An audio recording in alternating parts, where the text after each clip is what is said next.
state of Utah, in Grant County and San Juan. They dig the yellow stuff that makes the atom bomb. They do the uranium miners boogie. The uranium miners boogie.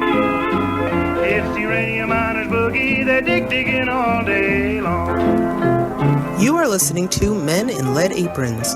Everything you might want to know about radiation, the good, the bad, and the not yet known. This is a regular podcast from the Columbia University Center for Radiological Research from the heart of New York City. And here are your hosts, Dr. Eric Hall and Dr. David Brenner.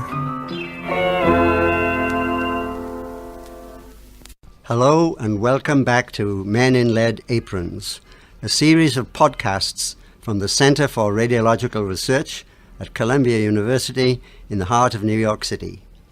This is episode 6, and today we will discuss scanners at airports. We all want to be safe when we fly, but it can be very irritating to have to remove shoes, jacket, belt, cell phone, and still set off the alarm because we forgot about the small change in our pocket. But there is more to this subject than irritation. My name is Eric Hall, and for more than 20 years I was director of the Center for Radiological Research. So let me introduce my fellow man in a lead apron, David Brenner, who is the current director of the center. Good morning, David. Good morning, Eric. So today we have a special guest, Dr. Sally Amundson, who will be making a contribution later in the podcast. So good morning, Sally. Good morning, Eric and David. So David, I believe that you have really kept up to date with the technology and the evolution of the different types of scanners that have been introduced at airports in an effort to try to keep ahead of the potential terrorists. I believe also you've published and lectured on this subject. That's absolutely correct, and in fact I've testified before Congress on this subject. Before we get into any details, can you give us an idea of the magnitude of the problem? How many people in the US go through a scanner each year? Well, it's a remarkable number, Eric. We don't know precisely the number, but at the moment it's something like 800 million people go through security every year in the USA. Of course, it's not 800 million different people.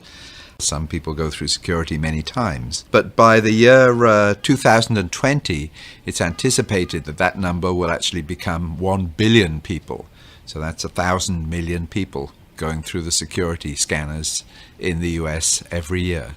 A remarkable number. 1 billion scans a year? That's a much bigger number than I would have guessed. So, David, can you describe briefly the various types of scanners that have been introduced and the nature of the illegal or dangerous items that they were supposed to detect? So we need to distinguish between scanning the carry-on bags and scanning the passengers themselves.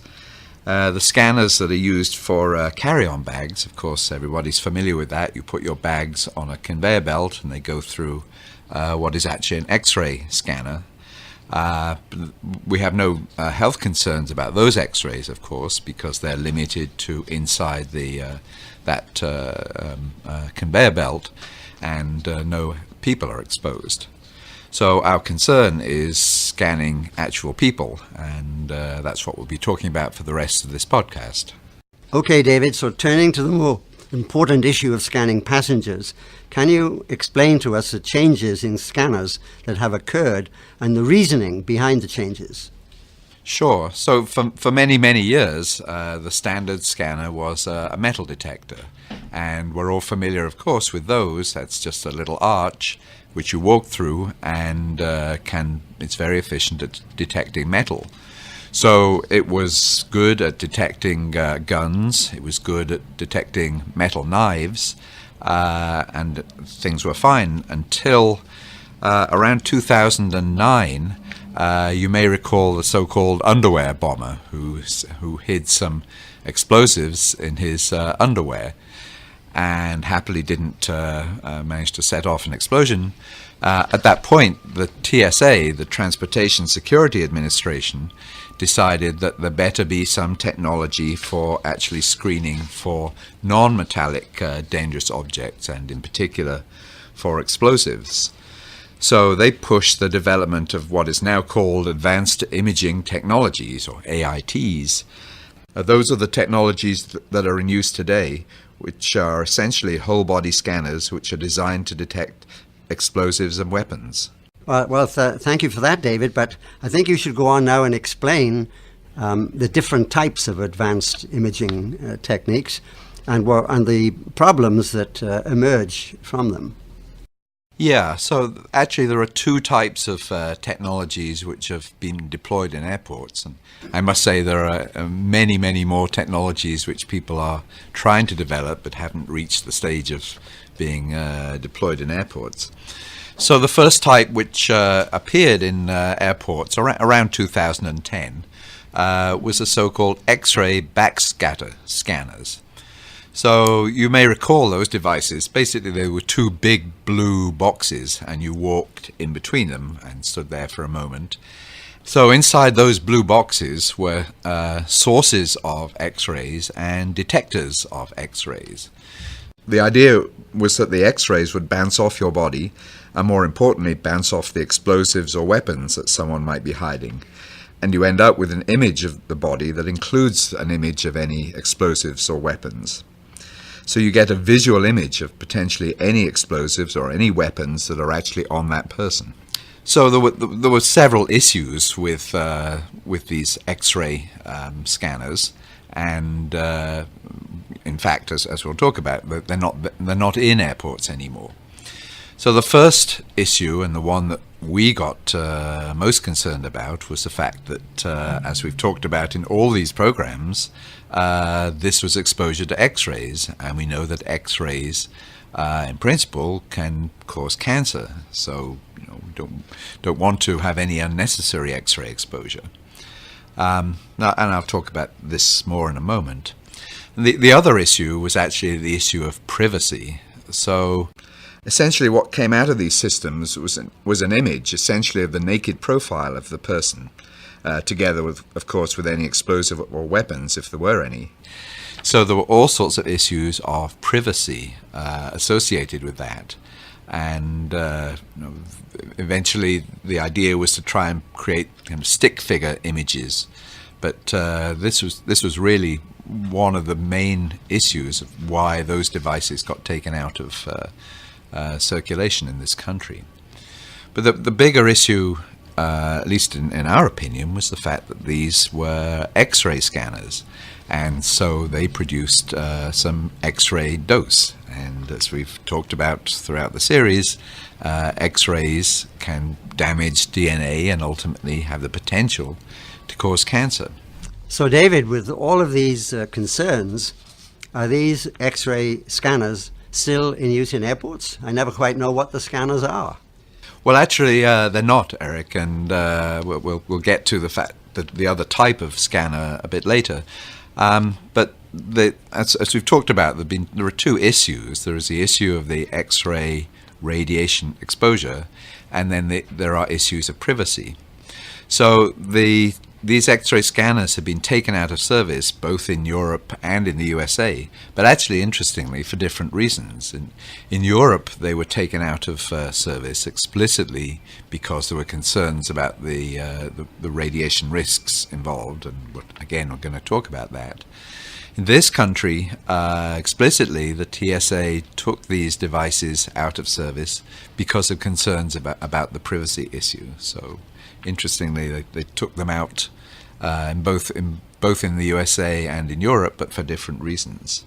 So, David, you've told us about the X-ray risks, but can you go into a little more detail, because my understanding is the doses are quite low. You're absolutely right, Eric. The doses are actually extremely low, and in a moment I hope our guest Sally Amundson will go into that in a little more detail. But absolutely, the doses are very, very low indeed. And here we run into the issue that we've talked about in several podcasts before.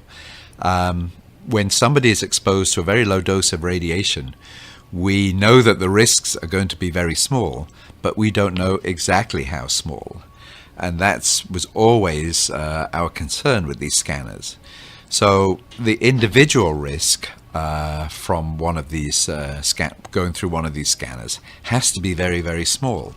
But as we talked about earlier in the podcast, if 1 billion people are going through these scanners, then you take that individual risk and you multiply it by 1 billion, because 1 billion people are undertaking this very small risk.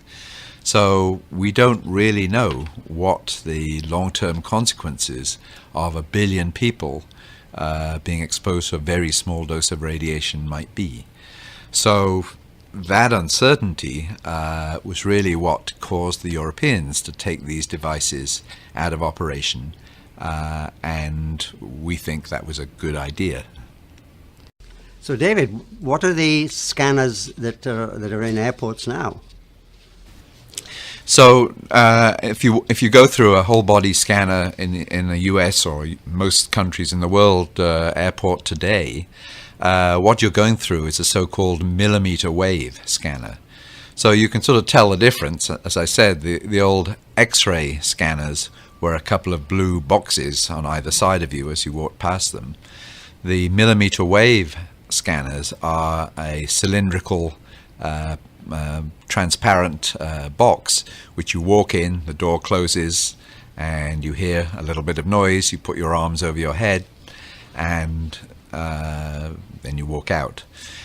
So in some sense they operate on the same principle. They fire some radiation at your body, and then they look for the scattered radiation back. But in this case it's not X-ray radiation. It's a type of radiation called millimeter wave.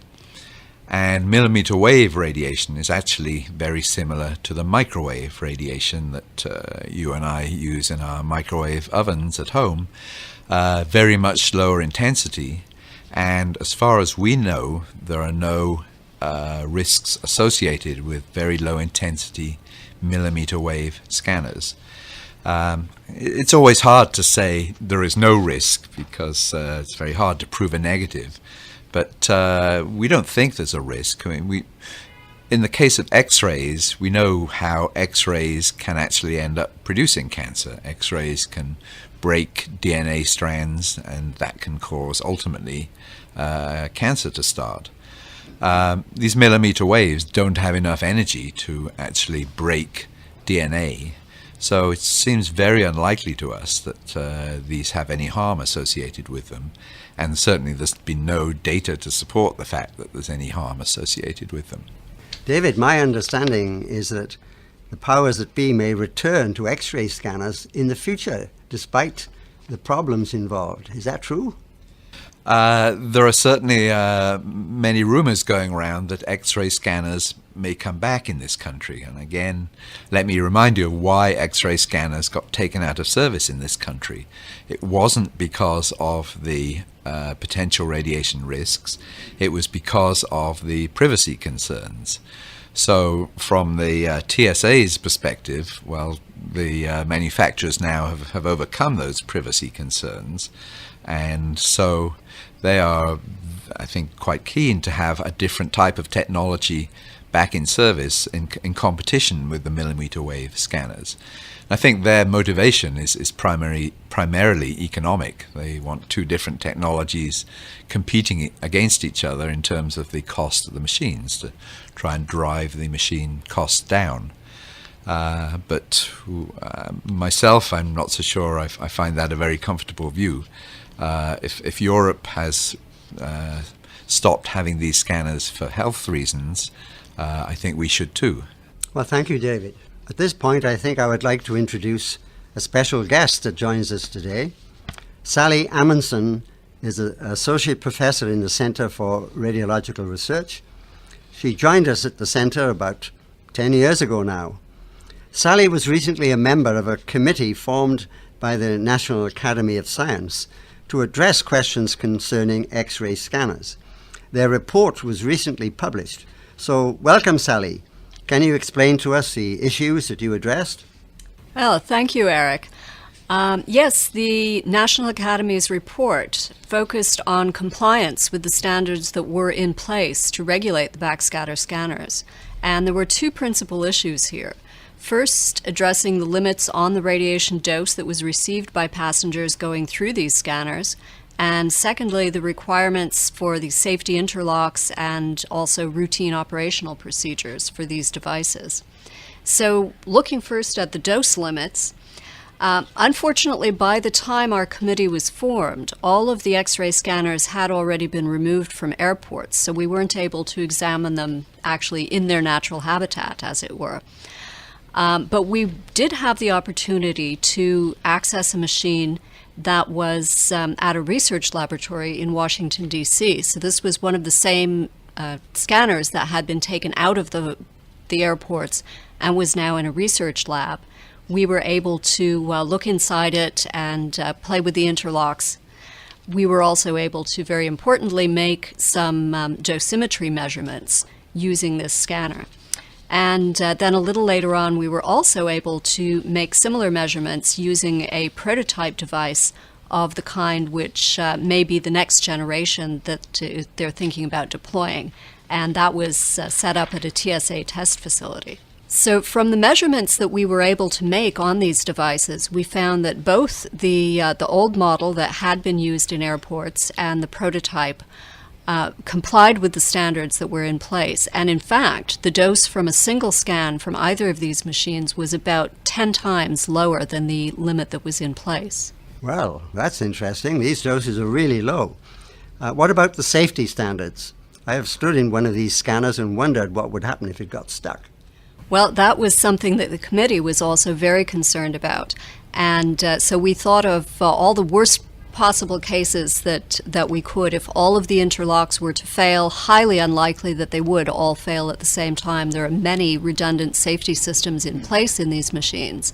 But we did consider the very rare chance that everything could fail at the same time and the beam could get stuck in a single position so that it would deliver the entire radiation dose from the whole scan into one point on a person. And even in that highly unlikely situation, the dose would still not pose a health risk. Well, thank you, Sally. That's an interesting piece of information. David, do you wish to make a comment or to add to this discussion? Oh, I always want to make a comment, Eric. So what Sally was talking about are whether these X-ray scanners actually were in accordance with the current limits on these scanners in terms of dose. And sure enough they are, which is certainly encouraging.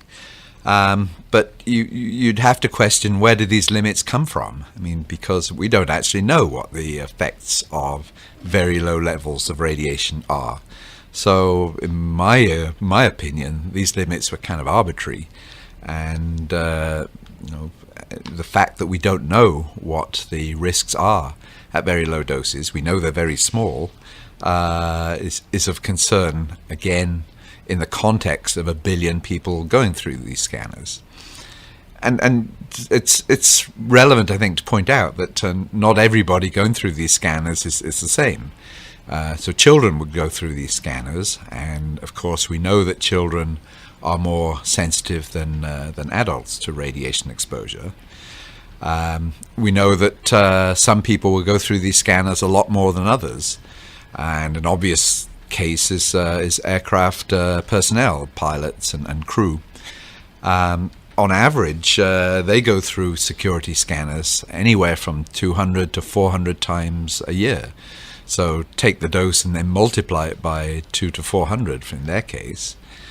And of course, we also have frequent flyers. A heavy-duty frequent flyer would go through security perhaps 200 times a year.